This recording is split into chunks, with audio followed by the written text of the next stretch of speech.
I think that recycling is a really important way to, make our resources last as long as possible. You just know that when you're throwing so much stuff away that something's not right.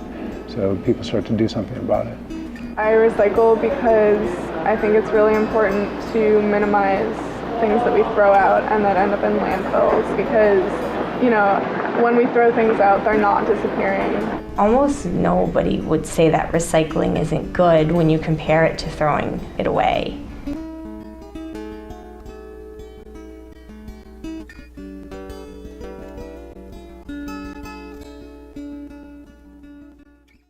There are a lot of people around who don't recycle, probably because they didn't grow up recycling. They don't think it's that important. They don't realize that recycling saves resources and saves energy, and they think it takes a lot of effort to throw something in a different bin. I really hate recycling because I feel like it's treating the symptom, not the cause of the problem. The problem is overuse and the fact that we package everything into little things and that we don't use things effectively, and so it becomes okay because we're like, oh well, I'll just recycle it.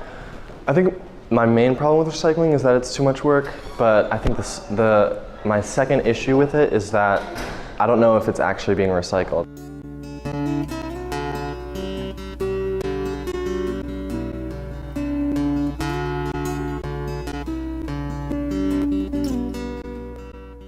My name is Frank Ackerman. I'm an economist in a research institute here, the Stockholm Environment Institute's U.S. Center. Interestingly, there was a generation that had lived through World War II, my parents' generation, that remembered recycling from the war, that people sacrificed for the war effort and recycled all kinds of things during the war. And there are people who felt good about that. They liked that feeling of sacrificing and doing something together for the common good, so that you had an outpouring of much older people responding to it as well. I remember there was a lot going on with my generation and sort of getting back to the earth again. I think that's a lot of that started happening in the late 60s and early 70s. In the 70s, there was a whole countercultural movement which included a lot of back to the earth and environmental attitudes and people wanting to figure out how to live environmentally sustainable lives, tread more lightly on the earth. So sort of, hippies and countercultural types started talking about it, started dreaming up ways to voluntarily recycle things. In the 80s, that started to become more mainstream. That was really the beginning of the modern day recycling industry for those years. Although recycling as an industry is one of the oldest industries, known to civilization. Recycling's been going on forever and ever. So it's not a new thing at all, it's just sort of a renewed thing. The term waste paper basket came in the 1880s. It wasn't really known before that because wastes were so carefully reused. There was a time when people didn't consume like the way they do now. Everything that they had, they reused, and the society was so different.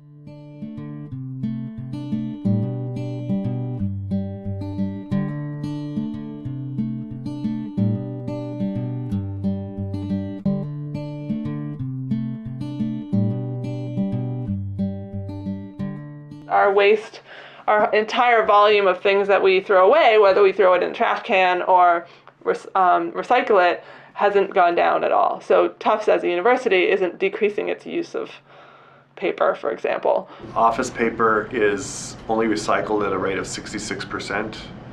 And so that suggests that places like Tufts and businesses are probably the really important place to be focusing on sort of increasing rates of recycling.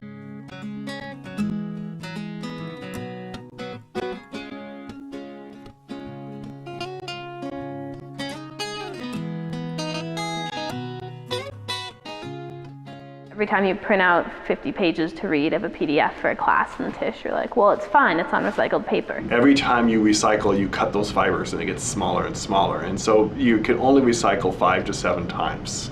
So eventually you're gonna have to sort of fill it in with wood products. And so the question is, how often do you do it and how much do you need to do it? Paper is very important to recycling. It's the largest element by volume and by value in a municipal recycling program, so that the economics of a municipal recycling program will very much depend on paper markets and on how much paper they get. Facilities take whatever they can sell. It's really just all market driven. Our industry picks up the paper from us and they take it back to their facility in Framingham, Massachusetts, and they sort it and they bale it and they resell it to manufacturers who make new product with it.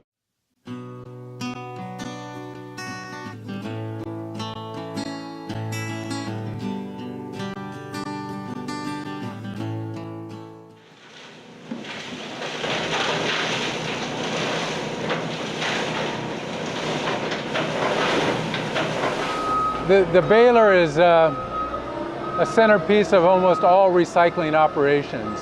You can see we named it the Big Squeeze so that we could get it into a form that we can handle it. Traditionally, the three arrows were the three links of the recycling chain. The first arrow was collection, the second arrow was processing, and the third arrow was the manufacture of new goods and the reuse of that new good.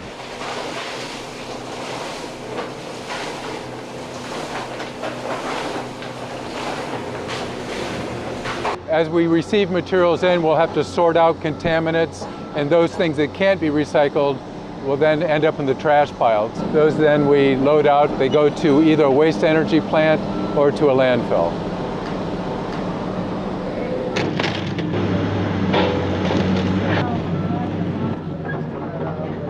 Where this is step one and step two. So we've collected it, we've brought it here, we've processed it by sorting out the contaminants and baling it, and then the next step is it goes onto a truck and then sent to a paper mill, and that third arrow will be then the pulping of the material and making it of a new product. Recycling is a huge important engine in the American economy because we do consume a lot and we have a lot of waste. But economics drives this equation. So if it's cheaper to throw something away, then I think people will continue to, we as a society will continue to throw it away, unfortunately.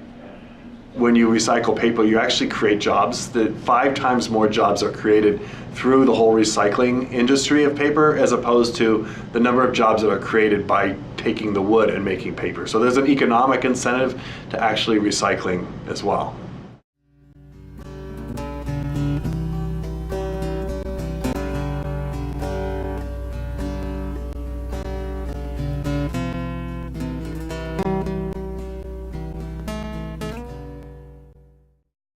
There are times when I feel like I need to print it. I need to sort of hold on to it and imagine how I'm going to cut and move things around and reorganize.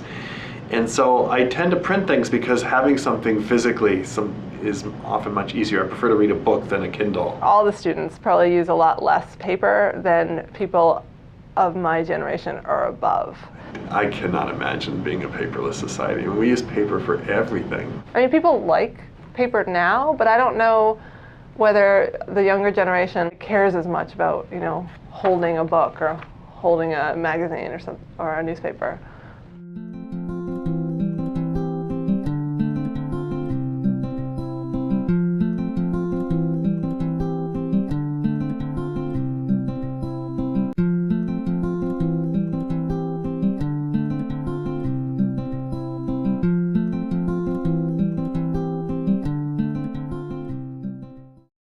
Recycling is great, but if you don't use the piece of paper at all in the first place, or the can or the battery, then it's actually much better for the planet because you're not cutting down a tree and using a lot of energy. I think it is important for people to know that when you recycle a plastic water bottle, it's not just being made into a new plastic water bottle. There's a lot that's wasted, a lot of energy expended in the process.